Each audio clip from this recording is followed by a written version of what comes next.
uma análise do cenário eleitoral do ano de 2022. Esse é o programa Band Eleições, toda segunda-feira, aqui na tela da Band Amazonas. E hoje, na nossa bancada, nós vamos ter aqui na participação dessa conversa o jornalista Eduardo Galvão, que é apresentador do programa Amazonas Urgente, que vai ao ar de segunda a sexta-feira aqui na tela da Band Amazonas a partir das 11h30 da manhã.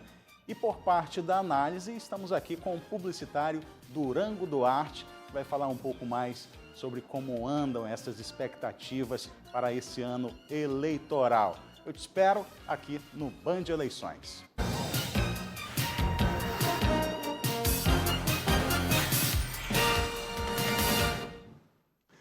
Agradecer a presença de todos aqui no Band Eleições, esse programa que toda segunda-feira à noite vai fazer um pouco dessa análise do que está acontecendo e mais lá perto das eleições a gente vai trazer aqui os pré-candidatos também para falarem um pouco de suas propostas para os próximos 4 anos de mandato e, para o caso dos senadores, 8 anos. Quero dar uma boa noite ao Durango. Muito obrigado por ter aceito o nosso convite. Eu que agradeço mais uma vez retornar a esta casa, que por muitas vezes já estive aqui, e o prazer de saber que um colega de faculdade, que se formou junto comigo em publicidade, é o atual superintendente, o Inácio, né? Inácio Santiago. Estou aqui à disposição de vocês. Vamos lá, vamos encarar esses próximos 20 e tantos minutos, né? Vamos de bate-papo. Eduardo, obrigado também pela presença aqui no Band Eleições. Obrigado, Neto, Durango, a todos de casa, sejam bem-vindos. A gente segue aqui com muita conversa que interessa a você, eleitor, principalmente. Para a gente começar, vamos logo olhar aqui no nosso telão quais são os cargos em disputa nessas eleições de 2022, as chamadas eleições gerais, né? Onde temos aí... primeiro, quais são isso? Primeiro, quais são os cargos em disputa? Presidente da República, governador do Estado, senador, deputado federal e deputado estadual. É uma eleição que, pela quantidade de cargos em disputa, ela movimenta bastante por conta da quantidade de candidatos, né, que existe, né, Durango? Só de vagas são 35, né? Porque federal, o Amazonas tem 8. São 8. Deputado estadual tem 24. Com senador, governador e presidente, a soma dá 35. Só que para senador tem 2 suplentes ainda. Para governador tem o vice-governador. E para presidente tem o vice-presidente. Então, assim, é recheado a quantidade. Mas, desculpe estar interrompendo assim, a lógica, quem sabe, de vocês, nós teremos a eleição com a menor quantidade de candidatos a deputado federal e estadual da história desde 1982, proporcionalmente. E a que se deve isso? Às novas regras eleitorais, ao fim das coligações, né? Então, poucos partidos conseguiram montar chapas viáveis e com condições de se eleger. Então, nós teremos uma quantidade de candidatos bem menor do que as últimas eleições, muito menor mesmo. Apesar do fundão eleitoral ter sido aumentado em demasia. Mas para federal só tem praticamente 5, 6 partidos que têm chapa e para estadual 9. Antigamente tinha 20 chapas, 10 chapas, 15 chapas. Agora não. Montar um partido ficou muito mais difícil. Agregar 25 candidatos para estadual e 9 para... Porque a lei diz o seguinte, é o número de vagas mais 1. Então, é 24 estaduais mais 1, 25 candidatos ou pré-candidatos, nesse momento. E federal é 8 mais 1, 9. Aí você pode lançar 9 federais, sendo 6 homens e 3 mulheres, porque tem a proporcionalidade da cota das mulheres. Bem, olhando, você já citou aí o cenário de deputado federal, são 8 que devem ser eleitos ou reeleitos, né? E é justamente nesse ponto que eu queria pegar. Você acredita uma renovação? Provavelmente de 50%. Tu já tem uma renovação que é a não tentativa do atual deputado federal Bosco Saraiva em concorrer a federal. Ele vem para estadual. Sim. Então, 1 a menos. Sobram 7. Dos 7, todos são candidatos à reeleição. Mas eu vejo que desses 7, eu não queria prejudicar ninguém, mas prejudicar citando o nome e tal, porque pode parecer que é uma tendência e tal. 3 têm mais de 80% de chance de não retornar. e 4 com mais de 80% de chance de retornar. Então, nós vamos ter provavelmente uma renovação na Câmara Federal de 50%. 4 voltam, 4 novos. E dos candidatos, pré-candidatos que se apresentam para essas cadeiras, aí sim, aí alguém que não tem mandato consegue citar algumas pessoas que estão ali figurando? Eu acho que você tem o Saulo Viana, da União Brasil. Hoje deputado estadual, né? Eu acho que tem uma estrutura boa, competitivo. Tu tem o Adail Pinheiro Filho, que hoje é um cara que está aniquilando praticamente todo mundo no interior. Átila, Silas, ele está fazendo um estrago, né? Um efeito bomba no interior. Tem enorme chance de se viabilizar. Aí você vai ter um nome que provavelmente venha do Avante, que aí é aberto, não tem favorito. Basta ter 50 mil votos que o cara entra. Quem é? Não sei. A filha do prefeito Davi Almeida já desistiu, definitivamente. Mas depois... Não. Agora, hoje? Não é candidata. Definitivamente não é candidata. E se fosse, teria chance, você acredita? Aí seria mais votada do partido e seria eleita, com certeza. Teria uma vaga garantida, né? E a outra vaga é uma possibilidade da Vanessa retornar. Se a federação... porque se a federação... Chama-se federação a junção de mais 2 ou mais partidos, né? Então, PT, PCdoB e PV, no Brasil, fizeram a federação.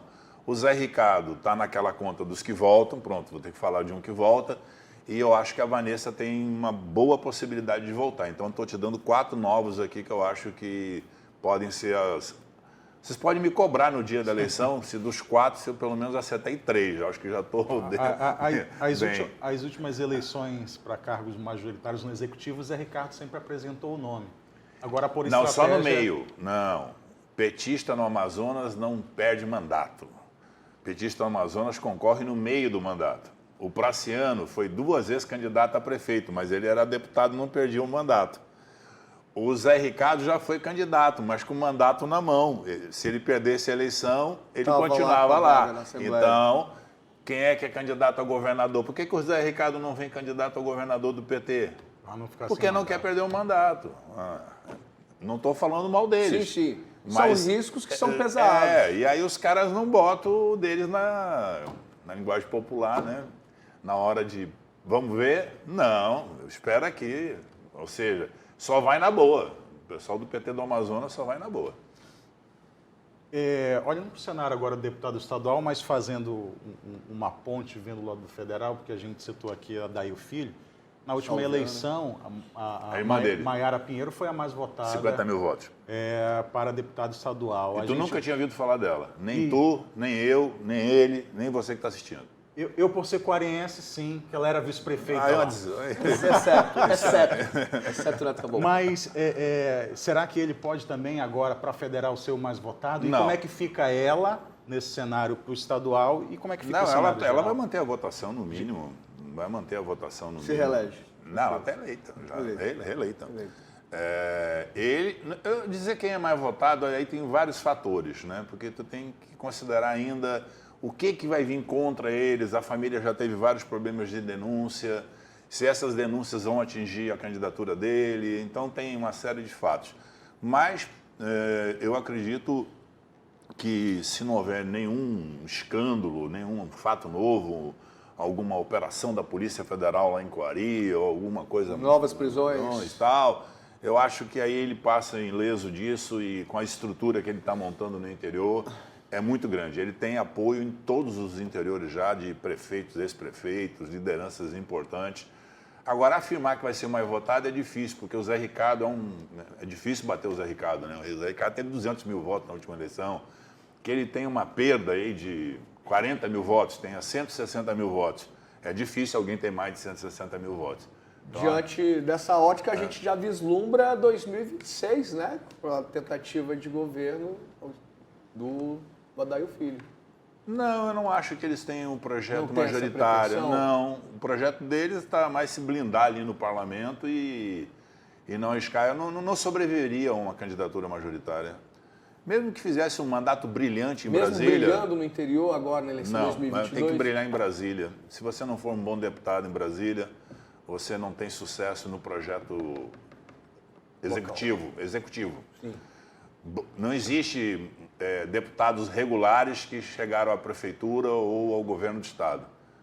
São bons parlamentares e são poucos casos, né? Porque não tivemos... E é difícil manter uma base aqui, tendo que passar a maior parte do tempo em Brasília, Até tu né? consegue. O problema é que se você não for um deputado do baixo clero, como o pessoal usa essa expressão baixo clero, você no meio daqueles 513, eu conheço bem Brasília, vivo lá de vez em quando, você é mais um no meio da multidão. Ou você é um cara muito bom, brilhante, preparado intelectualmente, ou você fica ali encostado. Só vai lá para votar, vai e vota, vai tipo efeito manada, vota conforme a maioria está votando. E aí você não cria uma imagem de, olha, preparado, tem condições, pode ser um dia prefeito, né? Estou falando prefeito de Manaus, tá? Ele pode voltar a querer ser prefeito de Coari, aí todo o direito dele, quem sabe até ganharia. Mas um projeto de governador ou de prefeito do Amazonas, não creio não. Ou ainda seria cedo, pode dizer? Não creio mesmo. Não acho que seja cedo, não. Eu sou afirmativo. Perfeito. Não. Com relação ao cenário da nossa Assembleia Legislativa aqui, como é que o senhor acredita de renovação? Olha, a Assembleia tem um padrão médio de uma renovação de 1/3. De 24, 8 trocam, 16 voltam. Tem sido uma média. Mas isso vai depender de outros fatores, porque já tem vários candidatos a deputado estadual que não serão candidatos. O Bellamino não é, botou o filho, o George. O Saulo não é. Jorge, que foi candidato a vice-prefeito. Isso. Então, o Saulo é estadual, vem para federal.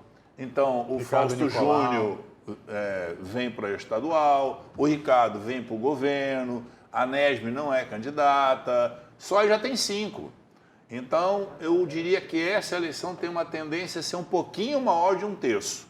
Eu diria que entre 10 e 12 deputados de renovação. Se der 12, dá 50%, né? É o máximo também. Porque tem 12 ali que para tirar vai ser difícil. Porque o pessoal é muito profissional, sabe trabalhar, tem muitos apoios no interior, tem grandes estruturas. Porque a Assembleia hoje... você olha para lá e olha parlamentares. Você não está olhando parlamentares. Ali hoje é um grande núcleo de empresários, né? De interesses, de lobby muito forte. A Assembleia está muito caracterizada pelas influências do capital, ou seja, do dinheiro. Então, por detrás dessas candidaturas, desses parlamentares, tem verdadeiras máquinas, né? Que conseguem financiar estruturas grandes para captação, cooptação, como queiram usar a melhor palavra, para conquistar os eleitores. Então, tem parlamentares ali que já está no 7º mandato, 6º mandato e não vai perder a eleição. Vai ganhar de novo e não tem como tirar. Justamente porque existe esse aparato, esses bastidores por trás fazendo um amparo. E aí por isso que consegue, por exemplo, passar para o filho. Aí depois tem aquelas histórias, né? Pai para filho, aí o filho é vereador, o pai é deputado, o pai é deputado federal, aí o filho é deputado estadual, e aí vai embora. Mas é da política brasileira, não é daqui não. O Saulo, então o Saulo Viana vem, deixa aqui, não tenta reeleição para estadual e tenta federal. É um que está arriscando, será que o Não, trabalho... mas eu acho que no partido dele, União Brasil, Sim. onde tem lá o Coronel Bonatti, né? Onde tem outros nomes, né? Com alguma condição competitiva, o Fausto, o Pablo, são vários nomes que tem lá. Deixa de figurar, então, o partido se mantém. O próprio o vereador Diego, Afonso, mas eu diria que pela estrutura que eu observo no interior, pelas pesquisas que eu tenho feito, pela proximidade que ele tem, inclusive, com o governador e tal, eu diria, e pela capacidade também financeira que ele tem, de em torno da figura dele, tem muitas pessoas... Inclusive o governador. Sim, investindo na imagem dele, eu diria que ele é o favorito do partido. Não quero dizer que não vai acontecer alguma coisa com ele no meio do caminho e a candidatura dele ter dificuldade. Mas assim, se botar friamente, né, olhando nome por nome, comparando dele com os demais, ele é o favorito. Eu não estou dizendo que ele ganha, mas ele é o favorito. E aí a renovação já aconteceria, no caso da Assembleia Legislativa, normalmente, né? Porque se ele perdesse a eleição, ele também não voltaria para a Assembleia. Então, é só para marcar a posição de quem é mais forte para deputado federal. Olhando essa questão de partido, algum partido que consiga eleger 2? Não tem. O PSD do senador Omar elege 2. Lá tem 3 deputados federais. 3 deputados federais fortes. Átila Lins, Sidney Leite e Marcelo Ramos. Mas só elege 2. Então um não volta. Não sei se também como é que faz a conta, né? Aí, Aos poucos a gente está descobrindo quem são esses 4 que não vão, voltariam. Aí um não volta. Agora tu tem o Republicanos do deputado Silas. Eu acho que eles devem fazer 2. Você já fez o Adail, 2, né? O Adail em primeiro, que eu acho que vai ter mais voto que o próprio Silas.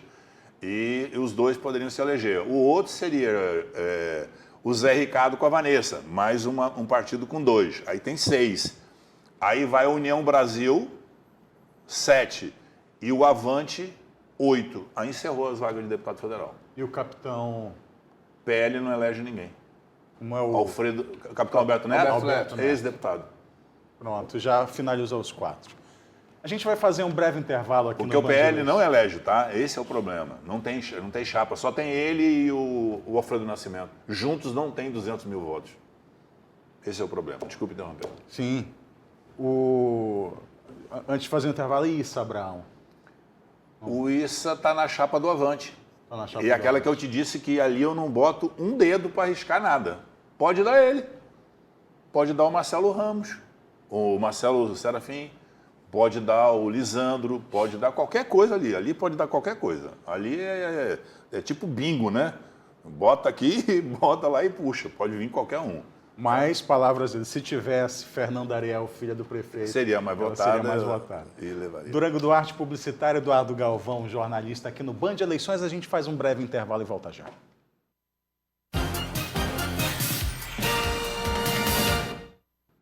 De volta com o programa Band Eleições, aqui na tela da Band Amazonas, recebendo o publicitário Durango Duarte e também aqui na bancada com o jornalista Eduardo Galvão. Eu queria já, para a gente analisar o cenário de governo do Estado. Já falou deputado federal, deputado estadual, e a gente tem na tela os nomes que já se apresentam como pré-candidatos ao governo do Estado. Eduardo. Durango, a gente já tem 5 nomes aqui configurados. Pode entrar mais algum? Ou alguns, com certeza, deve vir? Provavelmente sim. Eu acho que a gente tem que considerar aí a figura do Henrique Oliveira, né? Do PROS, né? Não, ele está no Podemos, ele saiu do PROS. Aí ele pode ser candidato, mas há uma discussão jurídica, que a gente chama de filigrana jurídica, é que ele teve os direitos políticos dele cassado e só se encerra um dia após a eleição. Então tem advogados que dizem que ele pode ser porque não há prejuízo, porque depois do próximo dia, antes da diplomação... Quando foi vice-governador com o Melo. Exatamente. E o Melo também tem esse problema. E há outras correntes de advogados que dizem que que o tribunal irá tornar inelegível ou não reconhecer as candidaturas deles. O PSOL está numa briga interna, assim, de grupos internos e... Eu quero esse, não. Marcela Mil, aí tem uma menina lá que está disputando, tem mais outro, teve uma votação semana passada. Então, provavelmente tenha uma candidatura de um partido denominado Nanico. É a expressão popular, não é no sentido negativo, tá? E o Marcelo Amil já tinha dito até que tinha apoio do Lula. Não creio. Aí você tem uma oitava candidatura, se for o caso, que é a candidatura do PSTU, que ainda pode ter candidato, né? Tem candidato ao governo, em tese, e se tiver candidato ao governo, vai ter candidato ao Senado. Então, nós poderemos ter 8 candidatos neste momento. Claro que ainda a gente tem que saber se todos eles vão ficar, porque ainda até o dia 5 de agosto, que é o último dia das convenções partidárias, haveria uma aliança entre Amazonina e Eduardo Braga? Não tenho a resposta, mas é uma pergunta. Haveria uma aliança entre Ricardo Nicolau e Eduardo Braga? É uma pergunta que eu também não tenho resposta. Haveria a possibilidade de o Lula querer um outro nome para colocar na disputa para o governo para ter um palanque alternativo aqui no Amazonas? que ninguém sabe quem seria esse nome e ele poderia estar pensando isso, também é uma outra possibilidade que mudaria todo o quadro político. Então, quando a gente olha para a eleição para governador, a pergunta que vem automaticamente é: quem vai para o segundo turno? Porque uma certeza tem segundo turno, não tem para onde correr. Então, os dois mais votados vão para o segundo turno. Pelas pesquisas médias, eu não estou falando nem da pesquisa da minha empresa, mas pelas últimas 5 pesquisas, o segundo turno vai entre Amazonino e o Wilson Lima, e o Eduardo em terceiro. Isso é definitivo? Não é definitivo. Isso está estabelecido como uma regra? Não. O Amazonino vai ter mais voto que o Wilson? Não. O Wilson pode ter mais voto? Sim. Eduardo pode passar o Amazonino? Pode. Pode acontecer tudo. Posso dar um exemplo e vocês até achar que é uma brincadeira minha. Todo mundo sabe que a dificuldade de saúde do ex-governador Amazonino Mendes é muito grande. Imagine que se acontece alguma coisa com ele na rua gravando, a diabetes dele muda, tal, tem um pequeno desmaio ali, um mal-estar, filmo aquilo e jogo no ar. Aquilo fatalmente mostrar a fragilidade dele e as pessoas começarem, não, mas pode ter um problema. Então, o imponderável vai ser a marca da eleição para governador, porque um fato poderá mudar o desempenho das candidaturas, de uma ou mais candidaturas, e trocar a ordem de preferência que hoje o eleitorado está escolhendo. Mais um dado para finalizar a questão do governador. As pessoas estão respondendo às pesquisas, pelo menos eu posso falar pela minha empresa, não sei das outras empresas, elas estão votando ou escolhendo por exclusão, não por aceitação na sua grande maioria. Não, esse aqui já veio. Não há. Eu diria que se tivesse um novo nome, por isso que eu citei ali a possibilidade do Lula, um novo nome poderia embaralhar esse quadro todinho. Aí tu vai dizer assim, mas tem esse novo nome? Difícil, a política amazonense não é nova, né? Ela é muito repetitiva, né? Tu vê, o Amazonino foi 4 vezes governador, 3 vezes prefeito, né? Ou seja, todo mundo já esteve no poder e por muito tempo. Então não houve grandes renovações, né? Pega os últimos 40 anos, poucas pessoas estiveram no poder, né? Então, é uma eleição que, se tivesse uma figura honesta, competente, inteligente, já com uma maturidade, com alguma experiência administrativa, poderia meio que dar uma alterada no quadro. Mas dentro do PT, o próprio Zé Ricardo não seria essa pessoa? Isso, mas eu comentei anteriormente, né? O problema muito do PT... Muito difícil largar o certo, né? Eles não trocam o certo pelo duvidoso nunca, né? Mas vamos esperar o que vai acontecer. Mas a eleição de governador ela vai ser emocionante e eles vão eventualmente se degladiar aí numa disputa que já começa, né, pelo menos nas redes sociais, mas já, a partir de agosto, quando a campanha vai para a rádio, televisão... Primeiro debate aqui na Band do Amazonas. É histórico, né? A Band no Brasil sempre, né, tem a marca dela, né, de primeiro debate. Agora imagine um debate aqui. Quem vai vir para o debate de governador? Nem você sabe. Nem a direção da Band local. Será que tem candidato que aguenta ficar 2 horas em pé?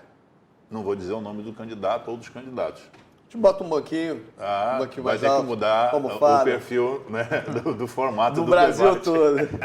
A gente pode seguir aqui então com... Vamos olhar então o cenário dos senadores. Dos candidatos ao Senado. Vocês estão vendo os pré-candidatos agora. Esse é um quadro bem consolidado. Haverá candidaturas, novas candidaturas? Está mais emparelhado aí do que para governo? Eu diria, os 5 candidatos aí, todos têm um perfil de 2 dígitos, ou seja, acima dos 10%, tá? E abaixo dos 25%.